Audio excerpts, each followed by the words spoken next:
Salut à tous et bienvenue dans cette nouvelle vidéo, j'espère que vous allez bien. Aujourd'hui, vidéo assez spéciale car c'est une vidéo mise au point de ma chaîne YouTube. En effet, elle a atteint les 10K d'abonnés et vu qu'on est arrivé à un palier crucial de ma chaîne, je me suis dit pourquoi pas faire une vidéo avec quelques petites annonces par-ci par-là, mais aussi pour discuter avec vous de certains sujets. Par ailleurs, je vous avais demandé de me poser quelques questions car je sais que beaucoup d'entre vous m'ont connu il y a peu de temps, du coup c'était la meilleure occasion pour un petit peu parler de mes projets, de ma vision du VTubing actuel, notamment en France. Je pense que ça peut vous intéresser et bien sûr à la fin vous pourrez très bien écrire en commentaire ce que vous en pensez de tout ça, j'avoue que je serais bien curieuse. C'est vraiment cool de voir comment la communauté a grandi, 10 000 abonnés ce n'est pas rien et j'espère à l'avenir qu'avec YouTube je pourrai faire de grandes choses concernant le VTubing, que ce soit à l'échelle personnelle comme en France, car après tout si je suis devenu VTuber c'est pour la passion de la création, mais je reviendrai plus tard là-dessus. Sans plus trop tarder, je vais répondre à vos questions que vous avez posées, sachez que toutes vos questions ont été vachement intéressantes et certaines tombaient bien car il faut savoir que certaines de vos questions sont en rapport avec les sujets dont je voulais vous en parler. Donc j'espère pouvoir y répondre de manière à vous satisfaire. Allez, c'est parti! Première question de L. Morales. J'ai une question, moi aussi. Je pense qu'il est temps pour toi de enfin nous révéler le plus important. Ah, quelque chose d'unique que tu nous caches depuis le début de ta chaîne YouTube. Est-ce que tu vas bien? Ouf! En voilà une question bien tendue et bien stressante.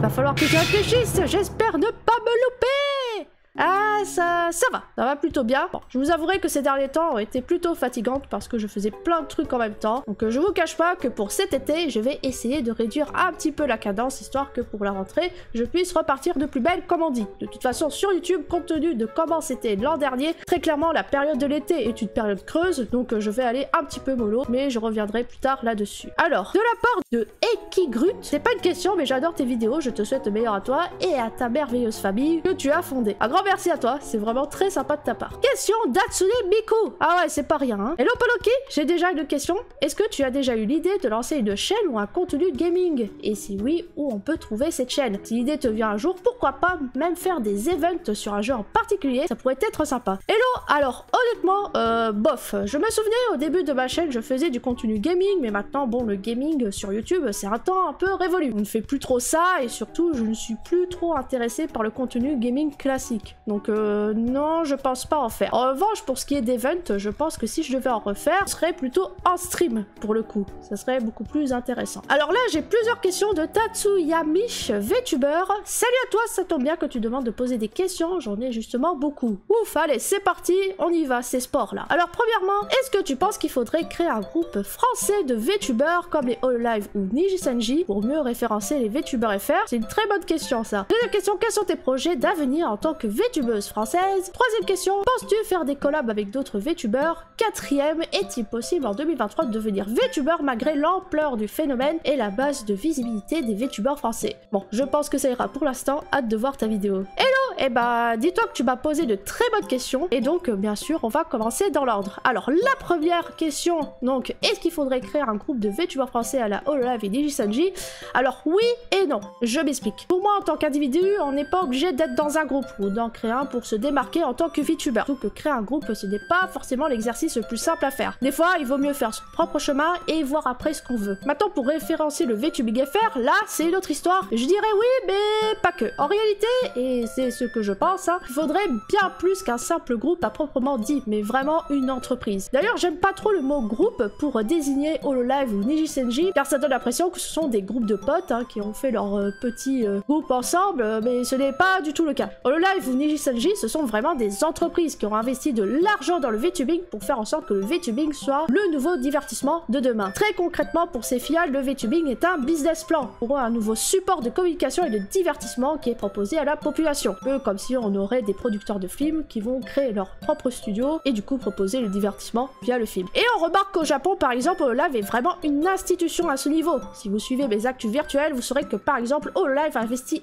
énormément dans de la nouvelle tech pour enrichir justement l'expérience de l'entertainment. Ils ont de nombreux sponsors et même cet été, ils ont un parc à thème. Bref, c'est vraiment pas rien du tout. Et en France, je pense qu'on manque un peu de ça, d'une entreprise qui s'investisse à fond dans le VTubing à coup de com et de marketing pour faire connaître le milieu. Forcément, ça implique que la fameuse entreprise ait des moyens de s'investir et de faire de la prise de risque. Et ça peut impliquer quelques inconvénients, comme le fait de faire de l'ombre aux indépendants qui sont là depuis un bon moment sur la scène VTubing en France. Alors, une autre solution qui existerait, ce serait qu'il y ait une superstar VTuber qui émergerait en France et qui va vraiment lancer la tendance des VTubers. Mais dans tous les cas, il est clair qu'actuellement, le VTubing fait face à un très gros plafond de verre qui nécessite d'être entièrement cassé, mais tout de même, je peux vous dire qu'il y a de l'évolution, peut-être à petite échelle, mais ça stagne pas tant que ça non plus. Malheureusement, il va falloir s'armer de patience pour que les projecteurs s'orientent vers le VTubing en France, ça c'est sûr. Alors pour la deuxième question concernant mon avenir en tant que VTubeuse, c'est vraiment compliqué pour moi de s'y projeter car on ne sait pas de quoi la vie sera faite demain. Mais pour autant, j'ai quand même des souhaits, notamment de rendre le VTubing le plus à la portée de tous, que ce soit via le partage de connaissances, via les sujets avec la tech, les actus, etc.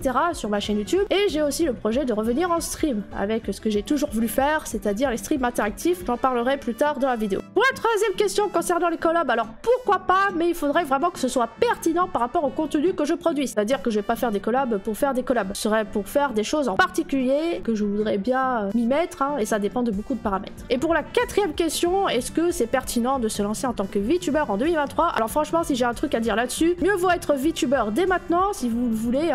Pour l'instant, le VTubing, c'est une niche en France, même si, bon, il y a autour du millier de VTubers dans la communauté francophone, mais ça reste encore une petite communauté. Donc il vaut mieux commencer dès maintenant avant que ça devienne vraiment connu, sinon là, ça va devenir la grosse noyade. Question de Usgraze Gaming. Bonjour, j'ai une question. Quel serait l'équipement, logiciel, matériel pour tourner un full body des scènes et pouvoir faire des incursions du VTuber après coup sur des vidéos? Question complexe, si tu ne la traites pas de problème. En tout cas, tes vidéos sont vraiment bien et toujours soignées, bravo. Bah déjà, merci beaucoup pour les compliments. Et sinon, je vais énoncer la solution la plus simple, c'est l'incrustation fond vert avec ton avatar. Et pour l'équipement, il faut savoir que ça existe des logiciels de full body tracking avec webcam comme XR Animator ou 3D Pose Tracker, ou sinon ça sera avec de la VR, tout simplement. Question de Faucon Bleu. Coucou Podoki, je te connais depuis peu et pour le moment je trouve que ta chaîne est assez stable, même si tu fais par moments des petites expérimentations. Alors qu'est-ce que ça veut dire, petite expérimentation? Ça veut dire, c'est bien, c'est stable, mais il faut faire attention, les petits trucs chelous là. Bon, c'est du second degré, tout va bien. Du coup, j'ai plusieurs questions en une. Quels sont tes principaux objectifs du moment pour ta chaîne? Qu'est-ce que tu as envie de faire et que veux-tu qu'elle devienne à l'avenir? Projet, concept, image auprès du genre VTuber, du grand public, etc. Alors en ce qui concerne les principaux objectifs de ma chaîne, il faut savoir que ça fait maintenant 3 ans et demi que je suis VTuber. Pendant très longtemps, je cherchais quelle pourrait être la thématique principale de ma chaîne. Au début, je me suis dit, bon, ça pouvait être les sujets, puis ensuite le gaming, ensuite le divertissement, la tech, puis à renouveau les sujets. C'est vrai que j'étais un peu perdu. Mais cette année, j'ai eu un éclair de génie et je me suis dit, pourquoi je me casserais la tête à essayer d'entrer dans quelque chose de précis et pourquoi ne pas tout simplement partager ce que j'aime, c'est-à-dire le VTubing. C'est pourquoi depuis 2023, j'ai orienté ma chaîne vers cette thématique des VTubers, tout simplement. Pourquoi être parti dans cette direction? Car d'une manière générale, j'aime partager mes connaissances et aussi parce que je me suis rendu compte qu'en France, il y avait très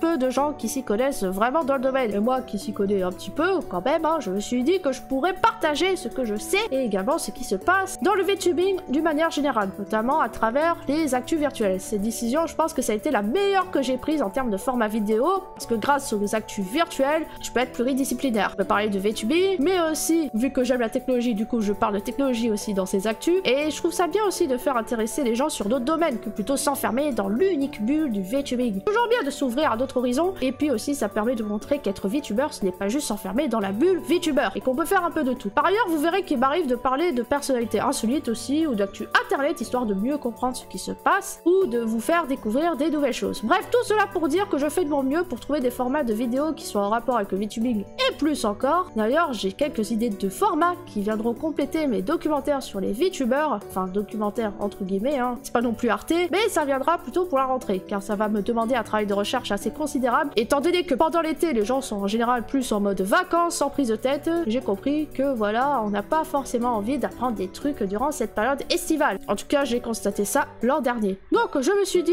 que durant cette période-là, je vais réfléchir sur des nouveaux formats et je vais les mettre en place à la rentrée. Et ça me permettra aussi de travailler sur des gros sujets de vidéos. Du coup, cela m'amène à ta deuxième question concernant mes souhaits pour l'avenir de ma chaîne YouTube. Alors, ce que je souhaite déjà d'une manière générale, via le biais de ma chaîne YouTube, c'est que le VTubing soit accepté et plus accessible au grand public. Je veux vraiment m'adresser à un large public, ce qui est déjà d'ailleurs le cas. Je sais que dans ma communauté, on a un peu de tout. J'ai vu qu'il y avait de l'adolescent jusqu'aux parents, et surtout que cela ne soit pas perçu comme quelque chose d'obscur ou de bizarre comme j'entends parfois. C'est pourquoi, par exemple, j'accepte de me déplacer en convention ou en festival pour présenter le VTubing. D'ailleurs, si certains d'entre vous qui me regardent souhaitent un VTuber pour animer une conférence ou un atelier ou que sais-je, hein, n'hésitez pas à me contacter via ce mail. Je serai à votre disposition pour en discuter si vous le souhaitez. Je n'en parle jamais, hein, c'est vrai, mais il faut savoir que je mets toute mon énergie et tout mon cœur dans ce projet de VTuber, car c'est tout simplement ma grande passion. Il faut savoir que vraiment, le VTubing a beaucoup bougé. Par rapport à aujourd'hui, ça n'a rien à voir avec le VTubing d'il y a 4 ans. De nombreuses choses ont changé, et il faut savoir que ce n'est pas fini. Par ailleurs, je voudrais faire en sorte que ces fameuses expérimentations, comme tu as dit, permettent aussi de montrer que grâce au VTubing, on peut concevoir des formats qui sortent du lot par rapport à un YouTuber classique. Un truc tout bête, hein, le fait que je vous incruste, vous les super membres de ma chaîne YouTube derrière. Mais bien entendu, je souhaite pouvoir produire du contenu plus élaboré et plus technique, faire des choses avec vous, les viewers par exemple, qui puissent vraiment divertir là pour le coup. Comme un peu ce que j'avais fait, mon petit test avec les gens sur TikTok, où j'avais ramené plein de gens sur TikTok et ils faisaient n'importe quoi sur un map. Bien entendu, cela demande du temps et de la réflexion, et je pense que prochainement, je vais très certainement vous solliciter pour un projet, donc suivez-moi bien sur mes réseaux sociaux, c'est vraiment important pour ne pas rater les annonces. J'espère avoir répondu à tes questions. En tout cas, merci à toi, ces interrogations ont été quand même assez intéressantes et c'était important pour moi de vous les faire partager. Bonjour Ponoki de la part de Sakuchan, cinéma japonais. Je me demandais, mais avec le temps qui passe, comment fait-elle pour avoir toujours des nouvelles idées de vidéos qui sont toujours intéressantes à regarder? Ah, c'est gentil ça. D'ailleurs, je vous adore quand tu es comme ça. Je commente plus trop ces temps-ci, mais j'essaie de toujours regarder vos vidéos. Alors déjà, premièrement, pas besoin de vous voyer. Je sais que je suis un peu vieille, mais ça va, tranquille. Je reste encore jeune dans ma tête. Ça va, 28 ans, c'est pas vieux non plus. Franchement, pour être honnête avec toi, des fois les idées me viennent vraiment naturellement, comme ça, la plupart du temps, ou bien c'est juste en scrollant sur internet, soit sur YouTube et compagnie. Cependant, j'ai remarqué un truc, lorsque je réfléchissais beaucoup trop, je n'arrive vraiment pas à trouver des idées. C'est vraiment la page blanche pour le coup, et c'est très chiant. Mais ce qui est drôle, c'est que parfois, en y réfléchissant le moins possible, c'est là où j'ai eu plus d'idées. Par exemple, les actus virtuelles, vraiment, ça m'est tombé l'idée sous la main du jour au lendemain. Comme ça, pouf. C'est très bizarre, mais bon, tant mieux, hein. Mais il faut savoir que de mon côté, j'ai un espèce de Trello que je me suis faite, donc un tableau sur Trello, où je note toutes mes idées de vidéos, et dès que j'ai envie de m'y mettre sur l'un de ces sujets que j'ai mis de côté, je m'y mets dessus. Quoi qu'il en soit, même si tu commentes très peu mes vidéos, rien que le fait que tu sois là pour les regarder, c'est déjà beaucoup, et bien sûr, je te remercie de ta fidélité incroyable. Question de Neko. J'ai quelques questions en effet. Effectivement, je vois qu'il y en a plusieurs. Intéressant de plus en plus au VTubing, j'ai remarqué que c'était un phénomène beaucoup moins connu en France. Ah, c'est vrai. Que penses-tu qu'il serait nécessaire pour rendre le VTubing en France un peu plus démocratisé? Deuxième question, comptes-tu ou as-tu déjà pensé à te lancer dans le streaming? Troisième question, j'ai récemment regardé la Off-Kai Expo présentée par Wonderverse. J'ai vu plusieurs incrustations de VTubers dans la vraie vie et en direct, mais sans qu'ils soient là physiquement. Comment ça marche? Est-ce que c'est un genre de combinaison? J'avoue que je m'y connais peu, alors je suis curieux. Je vais essayer de répondre à cette question. Et enfin, quels sont les VTubers que tu suis le plus? Voilà pour les questions, désolé, c'est un peu beaucoup, tu n'es pas obligé d'y répondre. Bonne journée à toi, je te souhaite que du bonheur. Bah merci beaucoup. T'inquiète pas, je vais répondre à tes questions. Bon déjà, la première question, j'y ai déjà plus ou moins répondu, comme j'ai dit précédemment. Il faudrait vraiment qu'une personne ou qu'une entreprise, selon moi bien sûr, lance la tendance pour générer vraiment une hype autour du VTubing. Je pense que vraiment c'est très difficile de faire autrement. Après voilà, c'est mon avis, n'hésitez pas à me dire en commentaire ce que vous en pensez de ce point de vue. Pour la deuxième question alors, concernant les streams, faut savoir que j'en ai déjà fait par le passé, mais aux raisons des aléas de la vie, je n'ai malheureusement pas pu les continuer. Cependant, moi et Pandami, nous travaillons également sur le retour sur Twitch, mais ça ne sera pas comme avant. De ce que j'avais fait sur Twitch, vraiment ce que j'appréciais beaucoup, c'est quand on avait la possibilité de faire des activités avec les viewers, comme des parties de Gartic Fun, hein, c'est tout bête, ou bien du Mario Kart 8, et surtout les streams interactifs qu'on avait conçus avec Unreal Engine. Donc si je reviens sur Twitch, ce sera principalement axé sur ce type d'activité, mais sous la forme d'événements hebdomadaires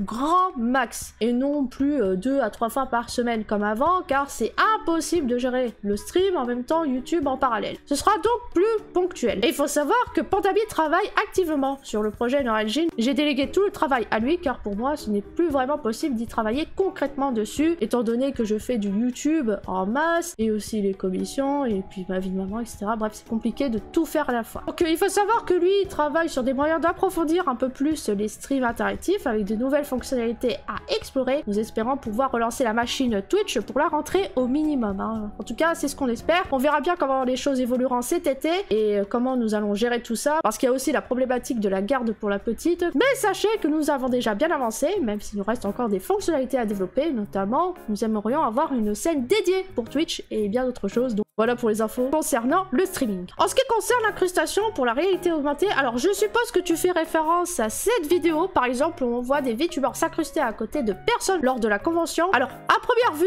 ils doivent très certainement combiner la technologie de la motion capture avec la réalité augmentée. Alors, mon hypothèse, c'est que la personne qui contrôle l'avatar se trouve dans une salle, par exemple, on va dire, où la personne, elle est traquée, puis l'avatar est ajouté au travers de la caméra grâce à la réalité augmentée. Alors, pour expliquer brièvement, la réalité augmentée consiste à ajouter des éléments 3D dans des environnements réels. Et cela se fait via l'aide d'une application, un peu comme les filtres ou les effets sur TikTok, si vous voulez. C'est de la réalité augmentée. C'est comme ça que je comprends la chose, et c'est vrai que je trouve ça très très cool. Cela donne des idées, on va pas se mentir, en effet. Et pour la dernière question, pour ma part, il est difficile de répondre à la question car je suis quelqu'un qui regarde des vidéos sur YouTube, déjà, et la plupart des VTubers se trouvent sur Twitch pour faire du streaming. Ce que je regarde sur YouTube, en plus, c'est vraiment un type de vidéo très précis, donc je ne suis pas vraiment les VTubers. J'espère avoir répondu à tes questions. Alors, j'ai eu 2 questions concernant les viroïdes. Alors, pour tout ce qui est viroïdes, je vais vraiment faire mieux pour sortir la suite en été, sachant que c'est déjà tourné, il reste juste à monter. Il faudra bien me suivre sur mes réseaux pour connaître les sorties. Et enfin, on finit par une question cruciale que la France veut savoir. Accrochez-vous, la question c'est une préférence pour quelle pâte? Farfalle, coquillette, tortille. Vous voulez savoir, hein? Eh bien, farfalle, direct, sans hésitation, farfalle les meilleurs, voilà. Après, les autres, c'est pas que j'aime pas, mais je vous avouerai que j'ai une petite préférence pour les farfalles. Du coup, voilà, j'ai répondu à vos questions, mais ce n'est pas fini. J'ai des annonces à vous faire, donc vous restez ici. Et c'est important d'écouter. J'ai l'impression de gronder tout le monde, c'est affreux. Du coup, durant l'été, je pense que vous l'avez compris, les vidéos seront un peu plus light, avec des essais de concept, car ces derniers mois, j'ai vraiment charbonné, et je vous avouerai que j'ai besoin d'un petit temps de repos. Donc, il y aura des vidéos un peu plus légères, mais pour autant, les actus virtuels seront toujours là. L'info continue, vous connaissez, mais le rythme sera un peu moins soutenu, voilà, donc c'était la première chose que je voulais vous dire. Donc ne soyez pas surpris si vous voyez des vidéos un petit peu plus inhabituelles. En parallèle, j'ai une autre annonce à vous faire. J'ai créé un site internet dédié à mon activité de VTuber. Vous pourrez y trouver toutes les informations me concernant. Bientôt, je créerai également une section blog où je partagerai des articles sur certaines vidéos que j'ai réalisées, et cette fois sous forme écrite. Voilà, c'est en gros pour vous expliquer ce qu'il y aura dans ces fameux blogs. Le site est accessible via l'adresse podoki.net, donc n'hésitez pas à vous y rendre là-dessus et à me faire vos retours pour dire ce que vous en pensez du site. Voilà, n'hésitez pas. Et comme je l'avais dit dans la vidéo, bon, je vais pas tout réexpliquer, mais je travaillerai durant la période estivale sur de nouveaux formats de vidéos sur des gros sujets pour rentrer, et également sur un potentiel retour sur Twitch qui sera plus événementiel et axé sur les streams interactifs. Donc restez informés en me suivant sur le réseau social qui vous convient le mieux, que ce soit Twitter, Instagram et compagnie. Vous pouvez toujours rejoindre mon Discord. Voilà, c'est tout pour cette vidéo spéciale 10K d'abonnés. Encore une fois, un immense merci à tous pour votre soutien. N'oubliez pas de vous abonner si vous ne l'avez pas encore fait et de partager la vidéo pour un plus grand nombre possible de personnes. Bien sûr, merci aux membres et aux super membres pour le soutien financier. Si vous voulez m'aider à la pérennité de ma chaîne YouTube, vous avez juste à cliquer sur le bouton rejoindre juste en dessous, vous aurez toutes les infos. Allez, à très bientôt pour de nouvelles aventures. Passez de bonnes vacances pour ceux qui vont avoir des vacances et bon courage pour ceux qui taffent dans la chaleur constante. C'est chiant, on n'aime pas quand il fait chaud. Il va falloir bien s'armer de ventilo, je vous le dis, et bien sûr, à bientôt. La bise, ciao!